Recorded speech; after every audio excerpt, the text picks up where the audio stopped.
Technology left an enormous amount of visual evidence for study in years to come, and can perhaps help us better understand the power of earthquakes and tsunamis.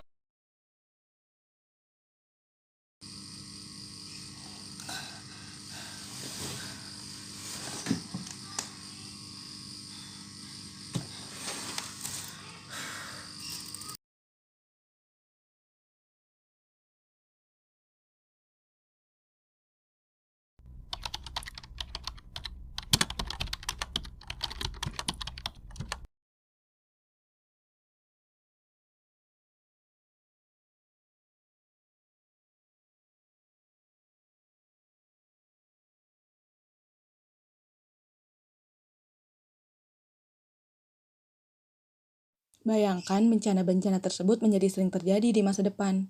Umat manusia nggak bakal bisa selamat, dan anak cucu kita nggak bisa ngerasain gimana rasanya tinggal di bumi yang kita sekarang tinggali.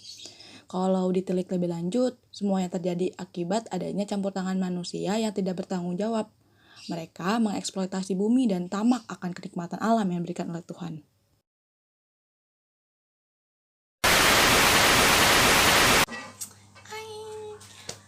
Tahu gak sih teman-teman, akhir-akhir ini mungkin kalian ngerasa gak sih kalau misalnya cuaca tuh sering berubah-ubah, kadang panas, kadang tiba-tiba hujan. Nah, apalagi di Bogor, siang panas, terus habis itu sorenya hujan. Sadar atau enggak, kondisi seperti ini tuh bisa menjadi salah satu contoh perubahan iklim. Emangnya apa sih perubahan iklim itu? Perubahan iklim itu adalah perubahan signifikan pada iklim, suhu udara, dan curah hujan mulai dari 10 sampai juta tahun. Nah, perubahan ini terjadi akibat tingginya konsentrasi karbon dioksida dan gas lain di atmosfer yang mengakibatkan adanya efek gas rumah kaca. Jika dibiarkan terus-menerus, tak menutup kemungkinan akan banyak makhluk hidup yang punah akibat tidak mampu beradaptasi dengan perubahan lingkungan. Sebelumnya, kalian harus tahu bahwa menyadari perubahan iklim adalah salah satu dari 17 tujuan global yang tersusun dalam Agenda Pembangunan Berkelanjutan 2030, di mana Sustainable Development Goals atau SDGs ini merupakan seperangkat tujuan, sasaran, dan indikator pembangunan berkelanjutan yang bersifat universal dan diterbitkan sebagai wujud komitmen seluruh negara-negara untuk melaksanakan Agenda 2030 demi pembangunan keberlanjutan. Nah, SDGs ini berprinsip universal, integrasi, dan inklusif untuk meyakinkan bahwa tidak ada satupun yang tertinggal atau no one left behind.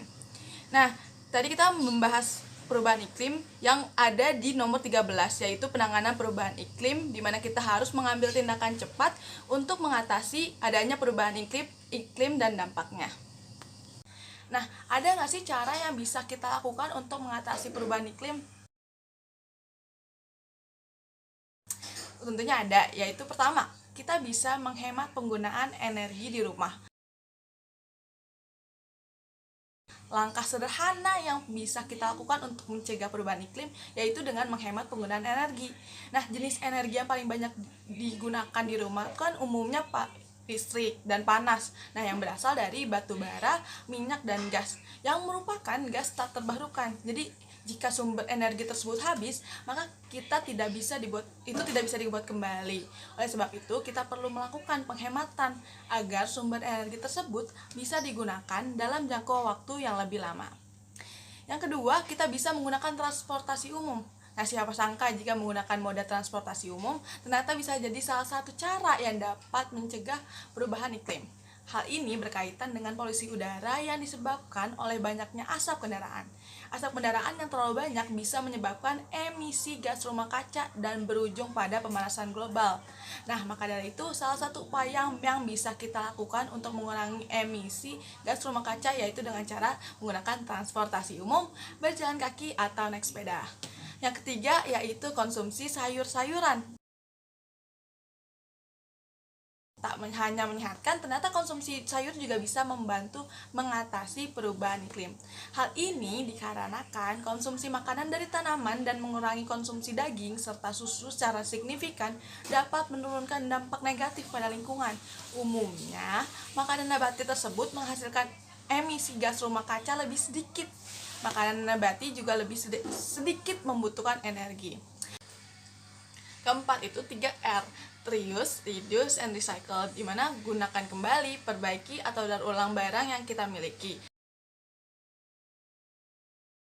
Karena barang-barang yang ada di sekitar kita bisa menyebabkan emisi karbon pada setiap proses produksinya, mulai dari saat ekstraksi bahan mentah hingga pembuatan dan pengangkutan barang ke pasar. Maka dari itu, kita perlu bijak nih dalam membeli dan mengenakan sebuah produk. Sebaiknya gunakan kembali barang yang ada, atau kita bisa nih lakukan perbaikan jika memang rusak, dan mendaur ulang barang agar tetap berfungsi secara optimal. Yang kelima, yaitu pilih produk ramah lingkungan. Di mana memilih produk yang ramah lingkungan ini bisa jadi salah satu cara untuk mengatasi perubahan iklim. Nah, kita bisa memulainya dengan cara membeli makanan lokal dan musiman, serta memilih produk dari perusahaan-perusahaan yang berkomitmen untuk mengurangi emisi dan limbah yang dihasilkannya. Hakikatnya, perubahan iklim merupakan fenomena pemanasan global yang memberikan dampak negatif pada aktivitas kehidupan masyarakat. Dengan melakukan perubahan dalam kebiasaan menjadi lebih baik, maka kita bisa jadi kontributor dalam penyelamatan bumi dari perubahan iklim ini. Dan bencana-bencana yang sudah diprediksi akan terjadi akan hilang.